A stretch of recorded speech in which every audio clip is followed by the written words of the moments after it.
Hello' বন্ধু বান্ধৱীসকল, এয়া মুখ ধুইছোঁ দেখিছেনে। গৰমতে আজি দুই এঘণ্টামান হ'ল ফুলতে ব্যস্ত হৈ আছে। গৰমো বহুত যথেষ্ট হৈছে আৰু পানী খাবলগীয়া হৈ গৈছে ঘনকৈ। গোটেই গাটো তিতা ৰোৱনিৰ দৰে হৈ আছোঁ আজি। মই অলপ বনো চিকুণাতে ব্যস্ত হৈ আছোঁ। এয়া এজোপা এজোপাকৈ এনেকৈ সজাই গৈছোঁ। প্ৰায় 30-40টামান মোৰ টাব প্ৰায় লোকচানেই হ'ল, গৰম বুলি মৰি গ'ল। এতিয়া এয়া পানী দি মেলি অলপ প্ৰতিপাল কৰিলোঁ।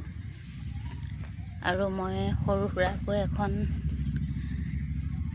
ফুলৰ বাগিচা খুলিম বুলি ভাবিছোঁ। আপোনালোকক দেখাই যাম দেই, চাব। ফুলবোৰ বৰ ঠিক হৈ থকা নাই দেই, গৰমৰ কাৰণে প্ৰায় ফুল মৰিয়ে গ'ল। বহুত বেয়া লাগিছে, মোৰ বহুত ফুল লোকচান হৈ গ'ল। এতিয়া এইখিনিকে অকণমান সজাই আপোনালোককো এয়া দেখালোঁ। লগতে তুলসী এজোপাৰো ৰুই লৈছোঁ মাজতে, ফুলৰ মাজতে।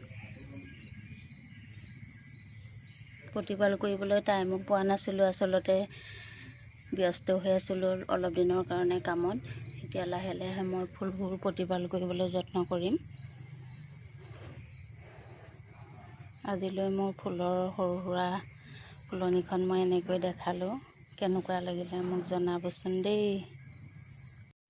মই এতিয়া লাহে লাহে ফুলবিলাক ৰুম আৰু জেগা এটা বনাই ল'ম। তুলিব লাগিব। অলপ পানী দি দিছোঁ। আজিলৈ ফুলৰ পৰ্বটো সামৰিছোঁ। আকৌ লাহে লাহে মই প্ৰায় ফুল ৰুবলৈ আছেই। যিখিনি পাৰোঁ মই দেখাই যাম। ভিডিঅ'টো ইমানেই দেই আজিলৈ, বাই।